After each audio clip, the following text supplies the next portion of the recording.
जी बेटा, बिस्मिल्लाहिर्रहमानिर्रहीम। हमने अपने पिछले लेक्चर में अक़ीदा-ए मलाइका और अक़ीदा-ए कुतुब यानी फ़रिश्तों और आसमानी किताबों पर ईमान, इस टॉपिक को हमने अपने पिछले लेक्चर में पढ़ा था।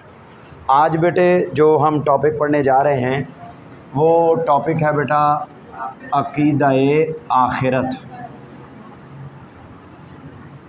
अक़ीदा-ए आखिरत।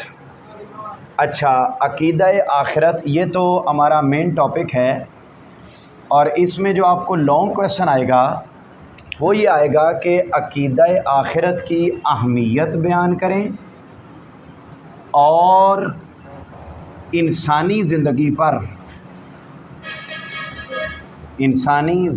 पर अक़ीदा-ए आखिरत के असरात बयान करें।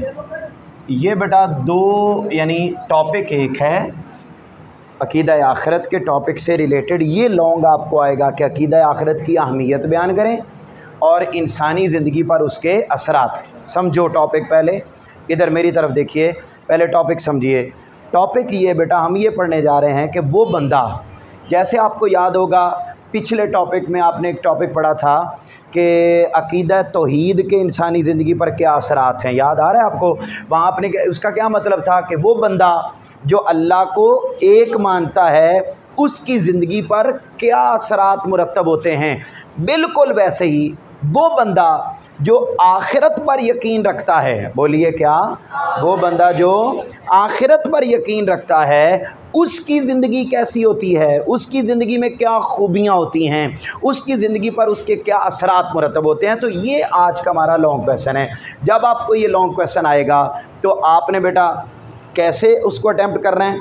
लिख कर, ठीक है, लिख कर अटैम्प्ट करना है। लेकिन उसमें क्या लिखना है वो ज़रा सुने। और बेटा सबसे पहले आपने एक इजाफी हेडिंग लिखनी है। सबसे पहले एक इजाफी हेडिंग लिखनी है, आखिरत का लुग़वी माना।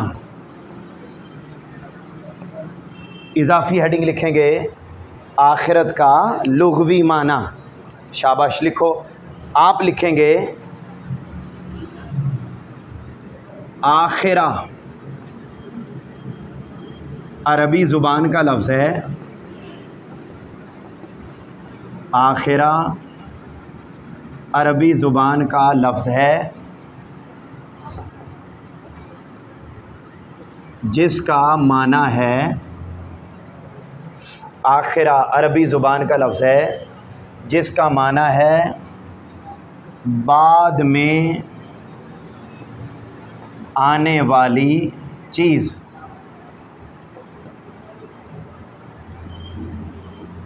आखिरा अरबी ज़ुबान का लफ्ज़ है, ये आपने शुरू में एक इजाफी हेडिंग लिखनी है।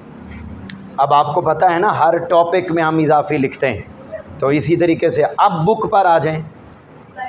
बुक पर इस्तिलाही माना लिखा हुआ है। बुक पर आप लिखेंगे आखिरत का इस्तिलाही माना। आखिरत का इस्तिलाही माना। आखिरत का इस्तिलाही माना ये बेटे बुक पे लिखा हुआ है। इधर देखो, आखिरत का इस्तिलाही माना ये है कि हम सब का इस बात पर यकीन होना कि हम सब ने एक दिन मर जाना है और मर जाने के बाद सब कुछ ख़त्म नहीं हो जाएगा बल्कि हम कब्र में जाएंगे, अल्लाह हमारी रूह को वापस लौटा देगा। कब्र की एक ज़िंदगी है, फिर एक आखिरत में हम मरने के जब अल्लाह चाहेगा उसके बाद हम दोबारा ज़िंदा होंगे, एक मैदान लगेगा। इस दुनिया में हमने जो अच्छे और बुरे अमाल किए उनको वहाँ पर तोला जाएगा और जिसके अच्छे अमाल होंगे वो जन्नत में जाएगा, जिसके बुरे अमाल ज़्यादा होंगे वो दोज़ख में जाएगा, और उसमें फिर इंसान हमेशा रहेगा। ये हमारा एक तसव्वुर है और इस तसव्वुर को बेटे क्या कहा जाता है? आखिरत का इस्तिलाह। यही बात बेटे आपकी बुक में लिखी हुई है, नेकोकारों को जन्नत में भेज दिया जाएगा और बुरे लोगों का ठिकाना जहन्नुम होगा। यहाँ पर आप हेडिंग लिखेंगे कुरानी ताकीद। ये यहीं तक कुरानी ताकीद, जहाँ तक आपको बताया उससे आगे अगली हेडिंग कुरान मजीद में बेटे जगह जगह पर अकीदा आखिरत पर ईमान लाने की ताकीद की गई है। अच्छा, अब बेटे यहाँ आपने 3 इजाफी हेडिंग्स लिखनी हैं। पहले अगले पॉइंट्स की तरफ जाने से पहले यहाँ आपने 3 इजाफी हेडिंग्स लिखनी हैं। पहले लिखो मेरा पुत्र, इजाफी हेडिंग लिखेंगे मोमिनीन की सिफत। मोमिनीन की सिफत, ये कुरानी ताकीद है ना, इसमें बेटा इजाफी हेडिंग बेटे आप नहीं लिख रहे, समझ आ रही है आपको? यहाँ बेटा आपने इजाफी हेडिंग लिखनी मोमिनीन की सिफत। अच्छा, आप इसमें लिखेंगे कि अल्लाह ताला ने कुरान मजीद में ईमान वालों की खूबी बयान करते हुए इरशाद फरमाया कि ईमान वाले वो हैं जो आखिरत पर पूरा पूरा यकीन रखते हैं। तर्जुमा लिखो, आप लिखेंगे मोमिन वो हैं, ये ब्रैकेट में लिखेंगे, मोमिन वो हैं जो आखिरत पर पूरा यकीन रखते हैं। मोमिन वो हैं जो आखिरत पर पूरा यकीन रखते हैं। अगली हेडिंग लिखेंगे, ये भी इजाफी है। अगली हेडिंग दुनिया आखिरत की खेती है। दुनिया आखिरत की खेती। अल्लाह ताला ने बेटे दुनिया मज़रातुल आखिरा, तर्जुमा भी बड़ा आसान सा है, दुनिया आखिरत की खेती है। दुनिया आखिरत की खेती है। ये आखिरत के बारे में बेटा जगह जगह ज़िक्र किया गया, बस यही इसका तर्जुमा है। हाँ जी, तर्जुमा भी वही है, दुनिया आखिरत की खेती है। अगली हेडिंग ये भी इजाफी है, दुनिया की हकीकत। दुनिया की हकीकत बेटे अल्लाह ताला ने आखिरत की ज़िंदगी को दायमी ज़िंदगी करार दिया है और दुनिया की ज़िंदगी को आर्जी ज़िंदगी करार दिया है। और फरमाया है, क्या फरमाया है? दुनिया महज एक खेल तमाशा है। दुनिया महज एक खेल तमाशा है। दुनिया महज एक खेल तमाशा है। लिख रहे हैं बेटा? समझ आ रही है बात की? प्रॉब्लम तो नहीं है? अच्छा, अब बेटे जब आपने ये 3 इजाफी हेडिंग्स लिख ली, उसके बाद ये जहाँ स्टार्स बने हुए हैं ना, स्टार्स, 3 स्टार बने हुए हैं, इन स्टार्स से ऊपर आपने एक इजाफी मेन हेडिंग लिखनी है। मेन, ये पहले एक मेन हेडिंग बनाएंगे खुद से, और वो हेडिंग बनाएंगे अकीदाए आखिरत के इंसानी ज़िंदगी पर असरात।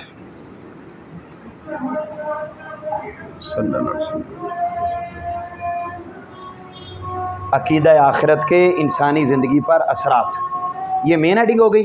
अब पहले स्टार पर बनाएं, पहले स्टार पर हेडिंग बनाएं मुसलमान का यकीन।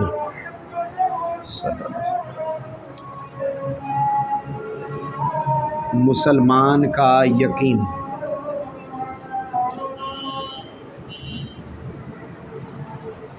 पहले स्टार पर हेडिंग बन गई मुसलमान का यकीन। अच्छा, अब बेटे कहते हैं अकीदा वो बंदा, अब हम असरात पढ़ रहे हैं कि वो बंदा जो अकीदा आखिरत को मानता है। मैं पूछ रहा हूँ, आपको समझ आ रही है ये बात? मुश्किल तो नहीं है? बोलिए बेटा, इशू तो नहीं है भाई? आपके चेहरे आज मुझे थोड़े बुझे बुझे लग रहे हैं, क्या हुआ है? बारिश में ज़्यादा ना लिया है? हैं तो हैं, उस वक्त सोए हुए थे? अच्छा, कोई बात नहीं, बारिश के बाद ऐसी हालत हो जाती है बंदे की, लेकिन बेटे अब रहने दे, वो ठीक हो गया अब मसला, तो चलते। अच्छा, यहाँ देखिए मुसलमान का यकीन कहता है अकीदा आखिरत का पहला इम्पैक्ट मुसलमान पर यह पड़ता है कि उसे यकीन हो जाता है कि ये दुनिया आर्जी है, असल ज़िंदगी आखिरत की ज़िंदगी है, लिहाजा वो इस दुनिया में रहकर फिर अच्छे अमाल करता है और बुरे अमाल से दूर हो जाता है। ये पहला इम्पैक्ट है बेटे जो लिखा हुआ है। अगले पॉइंट पर आए, अखलाक का अच्छा होना।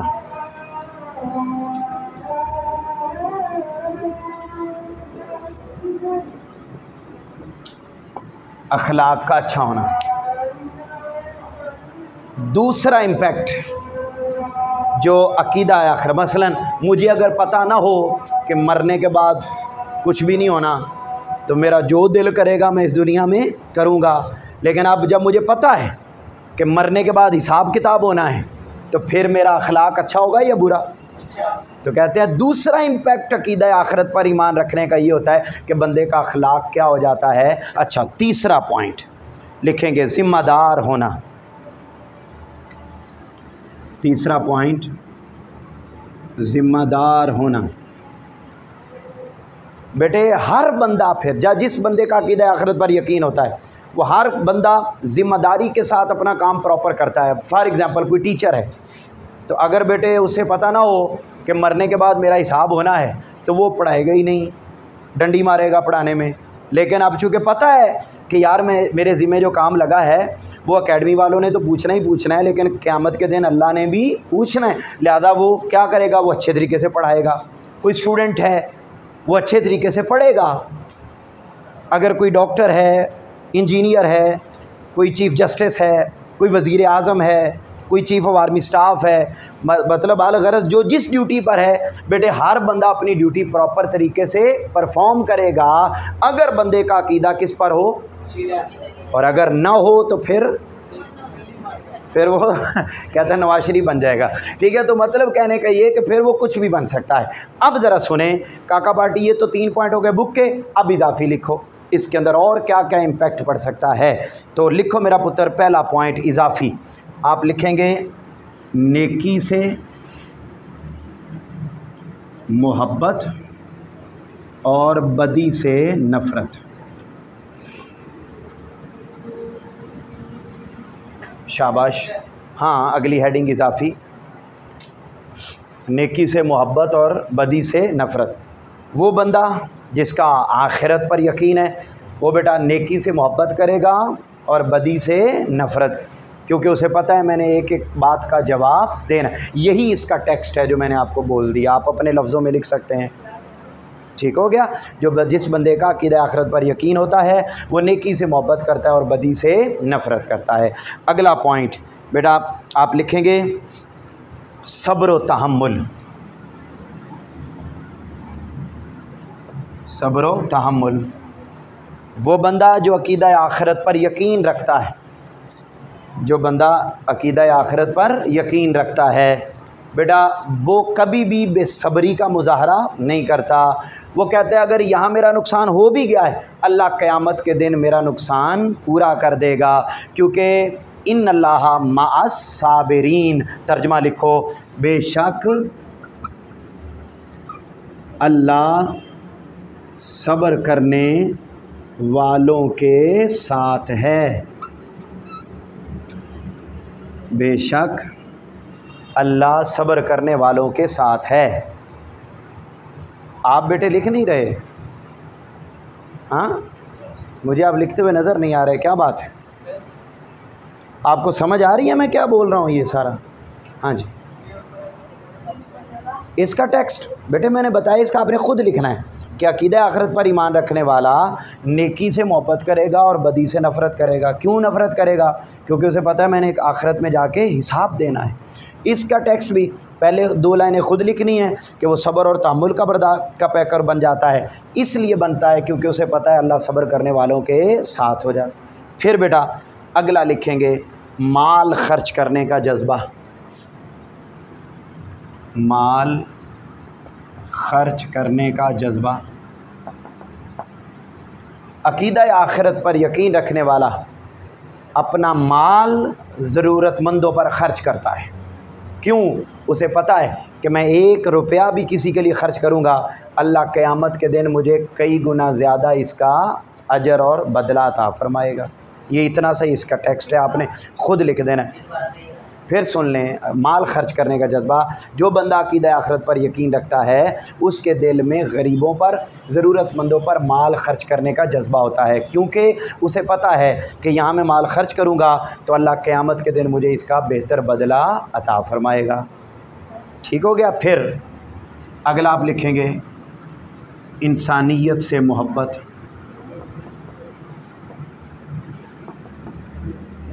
अक़ीदा आखिरत पर यकीन रखने वाला वो इंसानों से मोहब्बत करता है, क्योंकि उसे पता है कि रसूल पाक सल्लल्लाहु अलैहि वसल्लम ने फरमाया सारी मखलूक, बल्कि आप आसान सा लिख लें,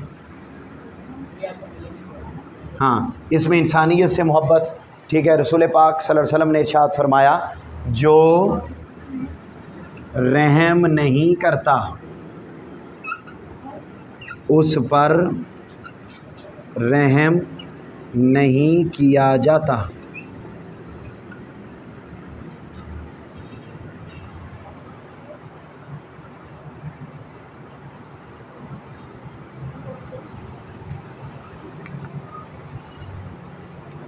फिर बेटा आप अगला आप लिख लेंगे बहादुरी का जज्बा। अक़ीदा आखिरत पर यकीन रखने वाला बहादुर होता है, वो कभी भी किसी से डरता नहीं है, क्योंकि उसे पता है कि यहाँ अगर कोई मुझे नुकसान पहुँचा भी देगा तो अल्लाह आखिरत में मुझे उसका बदला अता कर देगा। बात समझ आ रही है? ठीक है। फिर बेटा आखिरी पॉइंट लिख लें, आखिरी पॉइंट हासिल कलाम से पहले आप लिख लें फ़ायदामंद होना।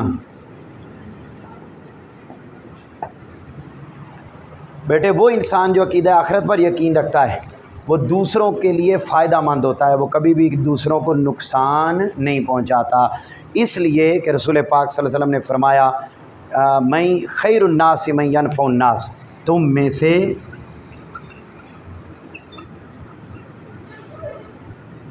बेहतरीन इंसान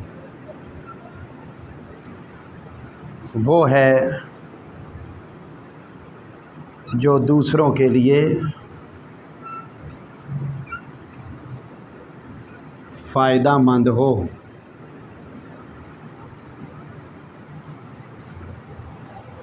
तो अक़ीदा आखिरत पर यकीन रखने वाला बंदा इस हदीस के मुताबिक दूसरों के लिए फ़ायदामंद होता है। और एंड पर आप बेटा लिख लेंगे खुलासाए कलाम, और खुलासाए कलाम में आपने लिखना है कि अक़ीदा आखिरत पर यकीन रखने वाले बंदे के अंदर ये सारी खूबियाँ पैदा होती हैं। बोलिए बेटा कौन कौन सी खूबियाँ पैदा होती हैं? ठीक है, नंबर 2 अखलाक का अच्छा होना, नंबर 3 शाबाश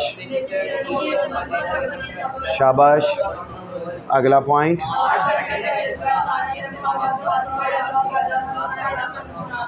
और एंड पर खुलासा। ये कोई बेटे ज़्यादा इजाफी हेडिंग्स आपको नहीं लिखवाई, लेकिन जितनी भी लिखवाई हैं आपने इनको इसके मुताबिक ही करके आना है। इसकी ज़रा बेटे एक्सरसाइज भी देख लें साथ ही, जल्दी से बस 1 मिनट में एक्सरसाइज भी देख लें जी। मलकुन का माना है फ़रिश्ता, अल्लाह ताला के हुक्म से फ़रिश्तों ने सजदा किया हज़रत आदम। हाँ, ये पहले करवा दी थी आपको? नहीं करवाई तो नहीं, इसलिए आप कर लें। फ़रिश्तों के हर वक्त इंसानी अमाल को लिखने से इंसान के अंदर जज्बा पैदा होता है। शाबाश। तमाम आसमानी किताबों के अहकाम मनसूख करने वाली किताब कुरान, आखिरत से मुराद है। उसके बाद देखें फ़रिश्तों पर ईमान लाने की अहमियत बयान करें। ये बेटा जो हाँ पहला नहीं बेटा इसमें